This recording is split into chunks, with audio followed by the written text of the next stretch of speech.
Welcome to Voodoo Whiskey Gaming, and this is my late review of Cronos: The New Dawn. I played on the Xbox Series X. It's also available on the Series S, PS5, Nintendo Switch 2, and PC. So let's get into the story. You play as this being called the Traveler. You wake up in this pod and you're just kind of dumped into this post-apocalyptic world where you really have no idea what the hell happened. This post-apocalyptic world is basically 1980s Poland, and there was some sort of viral outbreak. But then, even beyond that, there are these tears in space and time. They create weird gravitational anomalies, they create mutations in these creatures, and you have to go through time through these tears. And I'm not going to say any more than that because the story does unravel kind of slowly. But what I am going to say is I did enjoy the story. There were a few things I would have liked more answers to, but overall I really liked the story. I will say one really interesting thing about the Traveler is the way they speak. It's very interesting, and you find some travelers who have failed in their missions, and you find recordings from other travelers, and they all say some of the same things, and it's this weird, almost like zealotry is how I would describe it. They do come off as kind of like zealots with their specific like credos that they have. And I thought that was fascinating, and it did help pull me in. But let's move on to the audio, and the first thing I'm gonna say is the soundtrack. I really liked the soundtrack. This is the type of soundtrack I would like to own. I think it really worked very well in the game, whether it was calm at times, whether it was haunting, whether it was intense and thrilling. I think the soundtrack played very well with the game. Then you have the voiceover work, which I also think is very good. It's not necessarily perfect, but I do think it is very good. And then last but not least, the sound effects. The sound effects I really enjoyed in this game. I think sound effects are incredibly important in survival horror type games like this. Now, the one bad thing, at least I ran into with the audio, was that there were times where it would not stutter, but it would cut in and out rapidly. So you'd get that weird effect. It was unfortunate, and it happened not constantly, but it happened occasionally, but consistently throughout the game.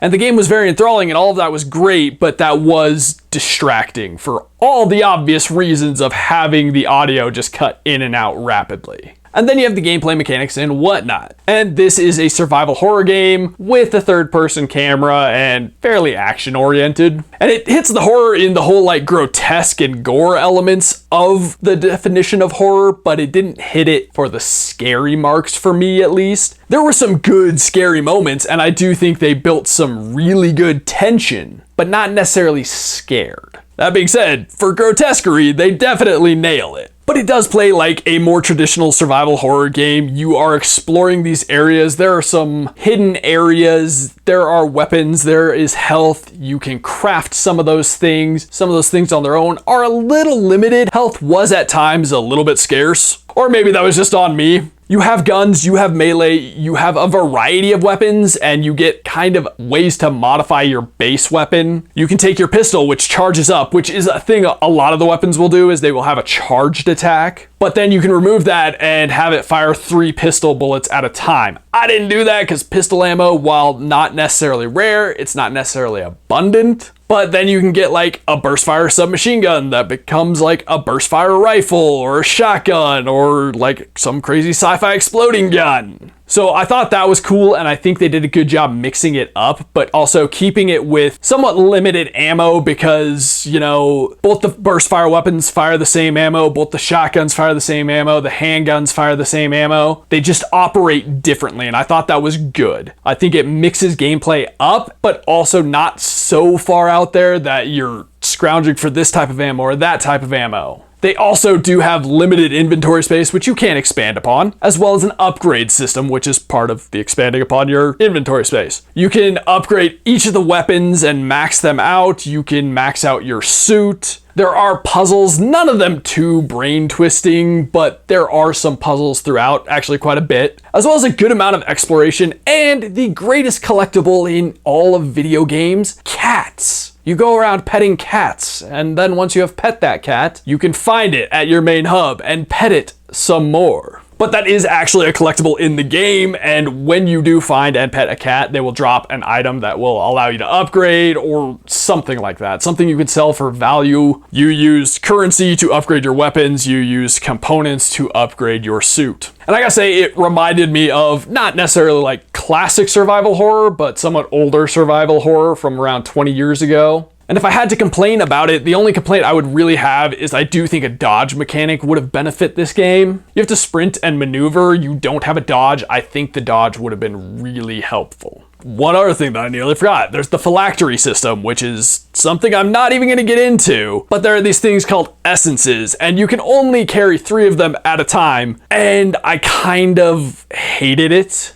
because I had a really good setup and I had to get rid of something that I found very useful for something that was useful but not as useful, but I had to have it for story purposes. So I find that kind of upsetting. I wish you could like store them rather than just full on destroy them, because once I got rid of that one, it was fucking gone. So that was disappointing to me as well. Oh man, and before I move on from it, let's talk about the fact that they give you some abilities to like manipulate things. Like there are flammable barrels that you can whack and ignite and you are flame proof, the enemy is not. But in some areas, you can make those come back together, like they go back through time so that they can explode again. Not instantly, but you can do it and you can use it to your advantage. And I did in some fights, just to make sure I could conserve ammo or deal with that like large amount of enemies. I thought that was a great element, and it added a tactical element to the combat. Now let's get on to the controls, and I don't really have any complaints with the controls. If I had to bitch and moan, I do feel like maybe the movement and the camera could be slightly more precise. So it's really like if I had to find something that really wasn't a problem at all kind of level. Then we have the graphics and visuals, and overall it is a good looking game. I think the world is incredible. I really loved what they did with the world. I love the grotesquerie of the creatures and the biomass that you find and the way the creatures interact in the world. I love the cats. I love the Traveler and like their armor spacesuit type thing. I think there's a lot of really awesome detail in that. I love the weapons. I think they look really cool. I love how their effects are and what they do to the creatures and just all of that. But I will say that there are some characters that you will run into that they're not quite up there. Everything else looks far better than they do. Not to say that they necessarily look bad, they just don't look quite as good, and it is kind of noticeable. But even that wasn't something that really took me out of the experience, because I think they really just nailed every little element that they were going for from a visual standpoint. Like really the design was great and the graphical fidelity was there and what you needed.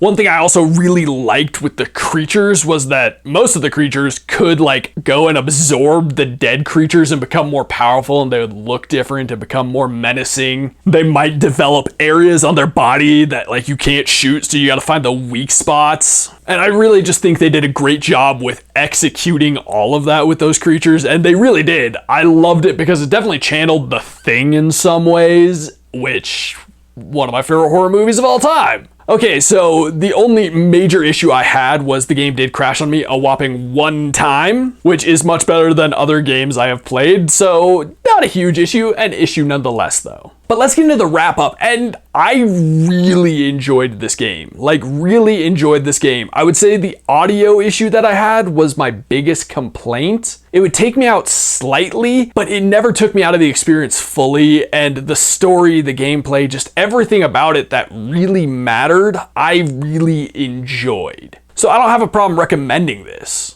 So in the comments down below, why don't you tell me, what's your favorite sci-fi horror movie? And as always, thanks for watching. If you enjoyed the video, please hit that like button. And if you like what I'm doing in general, share and subscribe. Have a good one.